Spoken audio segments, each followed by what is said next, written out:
अपने YouTube channel SRJ Hindi academy में।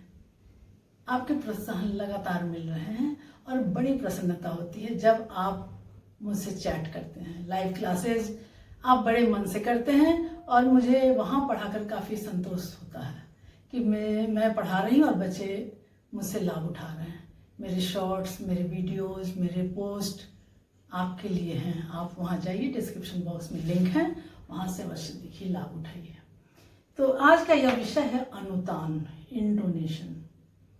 मैंने यह सोचा कि यह मैंने नहीं बताया है, इसलिए यह बताना बहुत ज़रूरी है, क्योंकि आजकल परीक्षा में जब स्कूल में आपका टेस्ट होता है, वहाँ मौखिक परीक्षा भी होती है।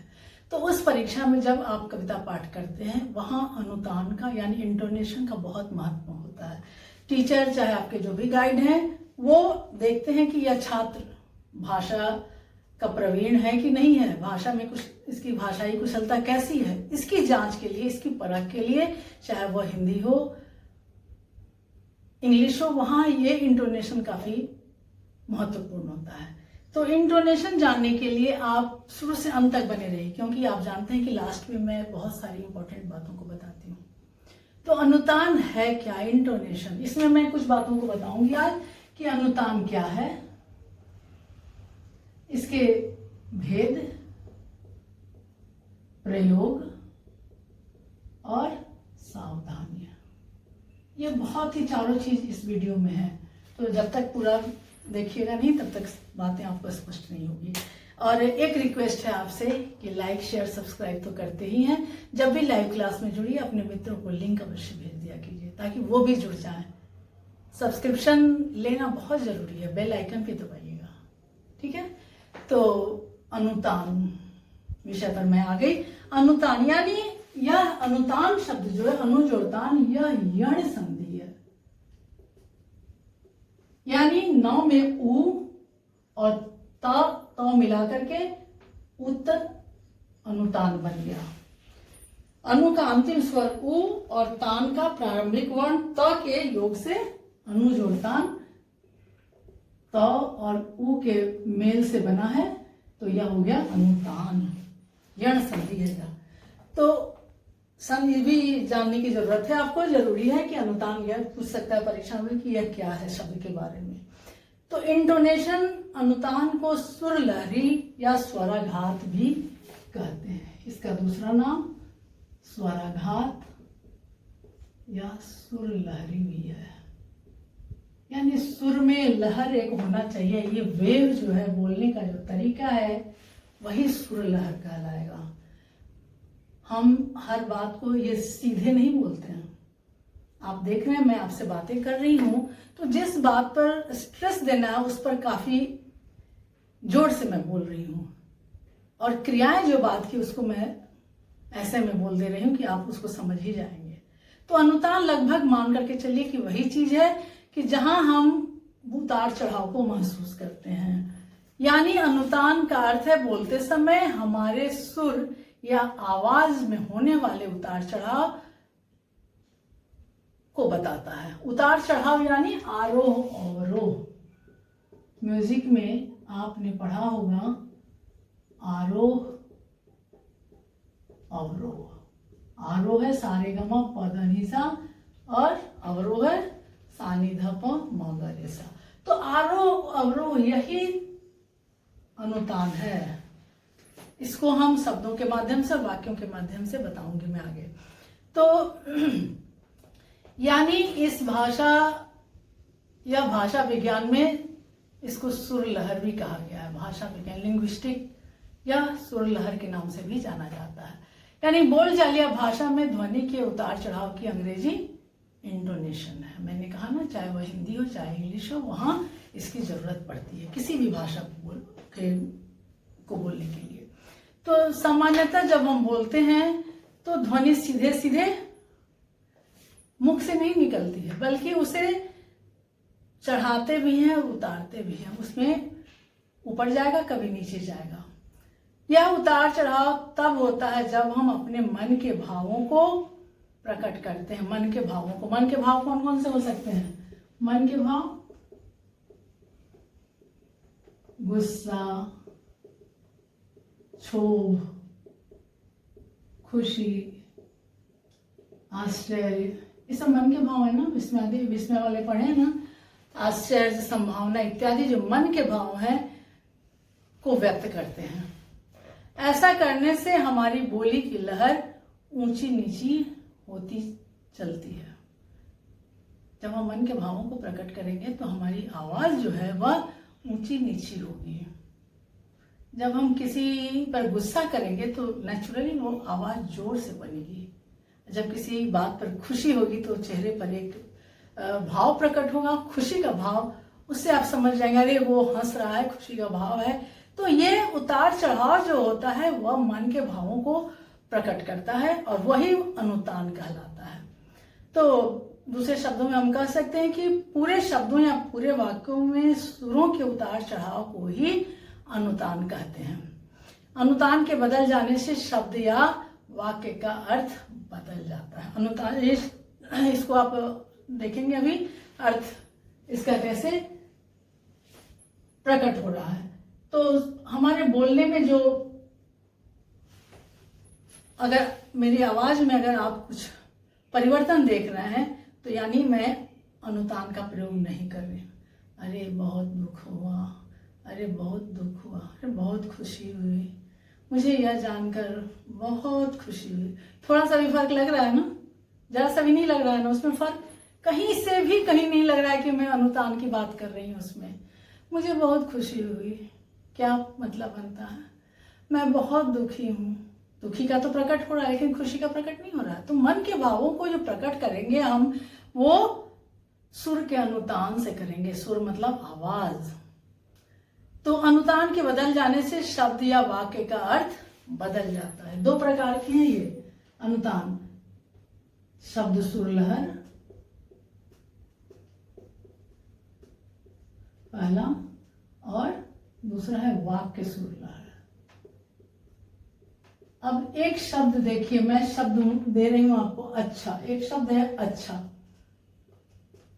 इस अच्छा शब्द का प्रयोग करने के लिए आप इंटोनेशन का सहारा लीजिएगा। जैसे सामान्य कथन में देखिए अच्छा, यह विशेषण भी है और सामान्य कथन,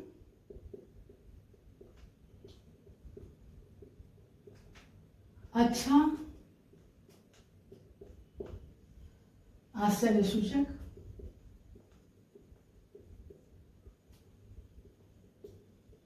अच्छा, प्रश्नवाचक।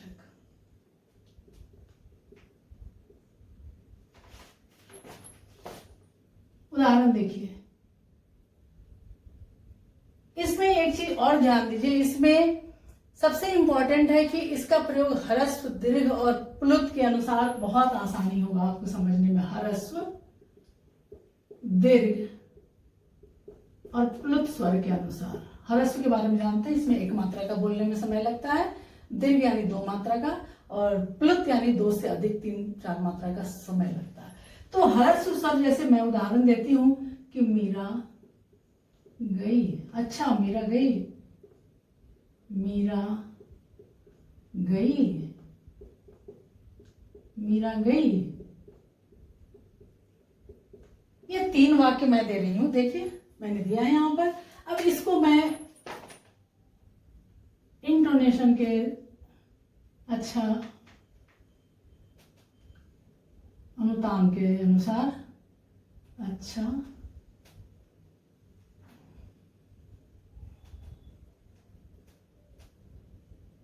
अब इसको मैं बोल करके दिखाती हूं आपको तीनों के वाक्यों में कैसे। अगर इस पर नहीं ध्यान दीजिएगा तब बहुत मुश्किल है।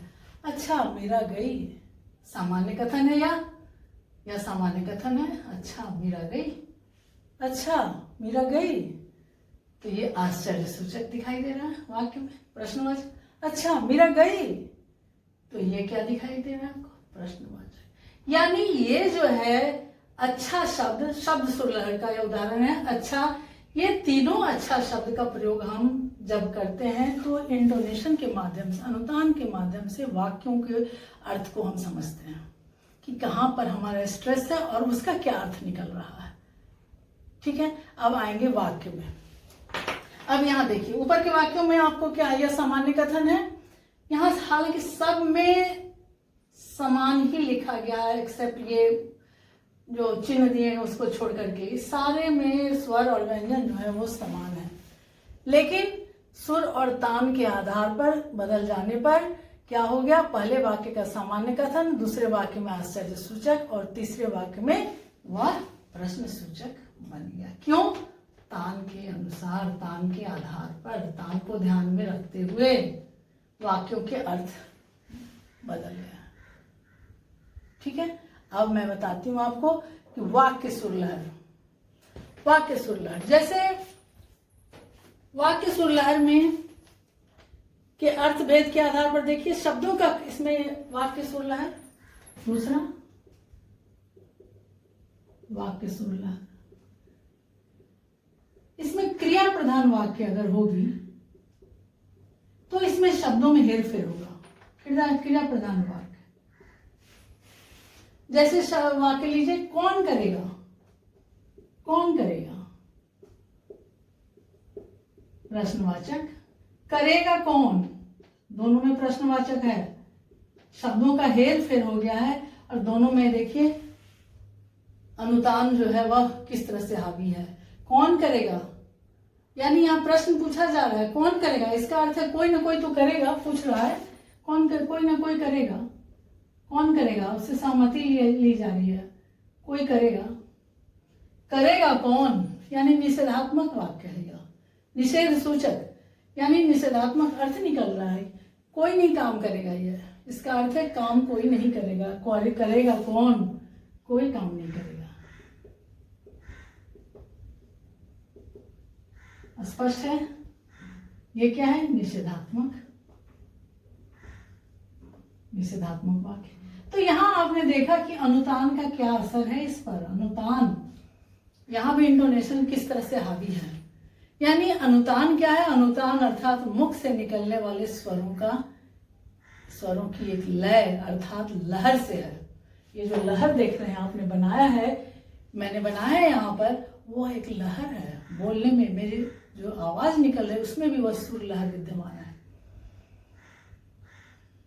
अनुतान के प्रयोग से शब्दों या वाक्यों के भिन्न भिन्न अर्थों की अनुभूति हो जाती है। इसका मौखिक भाषा में विशेष महत्व होता है, इसलिए मैंने कहा कंपटीशन इत्यादि में यह बहुत ही महत्वपूर्ण स्थान रखता है। इसके माध्यम से व्यक्ति सीमित शब्दों का प्रयोग कर इच्छित अर्थ की अनुभूति करा देते हैं। इस प्रकार अनुतान जो है वह एक सुरलहर है, यानी सुरों के आरोह अवरोह के क्रम को ही सुरलहर की संज्ञा दी गई है, सुरलहर की संज्ञा दी गई है, इस सुरलहर की संज्ञा दी गई, आरोह अवरोह के क्रम को ही सुरलहर की संज्ञा दी गई है। सुर एक व्यापक शब्द है, सुर जो है वह छोटा मोटा नहीं, बहुत बड़ा शब्द है जो घोष ध्वनियों में अवस्थित होता है। यह अनुतान का समानार्थी शब्द तान है। इस शब्द का अर्थ परिवर्तक सुर कह सकते हैं। जब हम बोलते हैं तो वाक्य में एक सुर लहर रहती है, यही कारण है कि पूरे शब्द या वाक्य में सुर लहर का निर्देशन रहता है। अनुतान वस्तुतः उस सुर को कहते हैं जिसमें कारण शब्द का अर्थ परिवर्तन होता है, जिसमें हम बातों को, उतार चढ़ाव को स्पष्ट करते हैं, आरोह अवरोह को समझाते हैं अपने वाक्यों से, अपने स्वरों के माध्यम से। तो यही है अनुतान, यानी बोलते समय हमारे सुर या आवाज में होने वाले उतार चढ़ाव, इसे भाषा विज्ञान में सुर लहर कहा गया है। इसमें आरोह अवरोह इम्पोर्टेंट होता है, इतनी ही सी बात है। तो जब भी आप प्रतियोगिता में जाइए, जो आपके गुरु सिखाते हैं, जो शिक्षक सिखाते हैं, आरोह अवरोह पर ध्यान दीजिए, क्योंकि जब भी आपका सिलेक्शन होगा तो उसको देखते हुए ही सिलेक्शन होगा। प्रतियोगिता परीक्षा के लिए जहां आप ओरल लेते हैं, जहां आप मौखिक परीक्षा देते हैं, वहां काफी महत्वपूर्ण होता है, इसकी जानकारी होनी आपको बहुत जरूरी है। तो बस इतना ही, ध्यान दीजिएगा और सारी बातों को अमल कीजिएगा। Thank you so much.